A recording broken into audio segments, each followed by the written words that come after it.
Gaza की मुसीबत कम होती नजर नहीं आ रही है। इजराइल की ओर से हमले और भी तेज कर दिए गए हैं। वहीं संयुक्त राज्य अमेरिका ने तत्काल और स्थायी युद्ध विराम की मांग करने वाले संयुक्त राष्ट्र सुरक्षा परिषद के प्रस्ताव के खिलाफ अपनी वीटो पावर का इस्तेमाल किया। जी आपको बता दें कि संयुक्त राष्ट्र सुरक्षा परिषद के निर्वाचित सदस्यों द्वारा प्रस्तुत मसौदे को लगभग सर्वसम्मति के साथ पास कर दिया गया था। 15 में से 14 सदस्यों ने इसका समर्थन किया।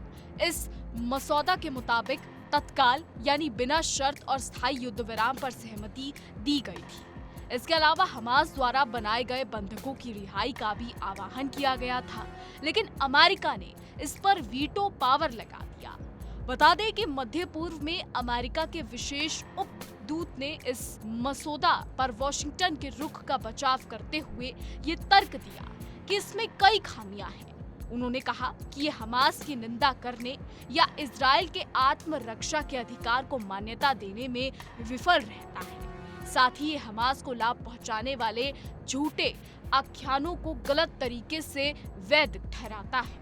बता दें कि अमेरिका द्वारा लगाए गए इस वीटो के बाद फिलिस्तीनी और अरब प्रतिनिधियों ने कड़ी आलोचना की। फिलिस्तीनी दूत ने कहा कि इस कदम ने परिषद की विश्वसनीयता को कमजोर किया है। उन्होंने चेतावनी दी कि वीटो शक्ति जब अत्याचार के अपराध दबाव पर हो तब नहीं दी जानी चाहिए। बता दें कि अल्जीरिया के संयुक्त राष्ट्र दूत ने फिलिस्तीनियों से माफी मांगते हुए कहा कि दुनिया अधिकारों की बात करती है, लेकिन फिलिस्तीनियों को उनसे वंचित करती है। उन्होंने कहा कि हमारी ईमानदार कोशिशें इस अस्वीकृति की दीवार के सामने चकनाचूर हो गई। इस बीच इजराइल के संयुक्त राष्ट्र दूत ने सैन्य अभियान का बचाव किया और वॉशिंगटन के प्रति आभार व्यक्त किया। उन्होंने कहा कि इजराइल को गाजा में अपनी कार्रवाइयों के लिए किसी औचित्य की आवश्यकता नहीं है।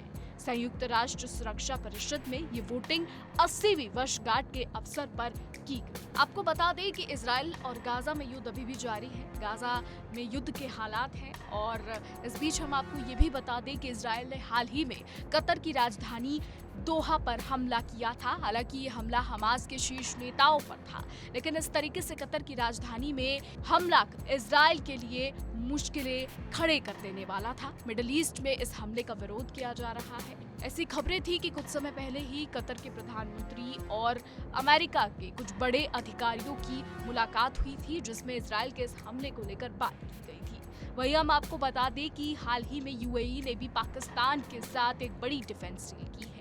अब यहाँ पर समझना ये जरूरी है कि मिडिल ईस्ट में बहुत सारी चीजें चल रही हैं। एक तरफ यूएई और पाकिस्तान की डील हो रही है, एक तरफ इजराइल और ईरान का भी युद्ध कहीं ना कहीं अभी भी टेंशन्स में है और अब इजराइल का कतर में हमला करना एक बड़ा संकेत देता है। यानी मिडिल ईस्ट में इस वक्त भूचाल आया हुआ है और अब आगे क्या होगा ये देखना होगा।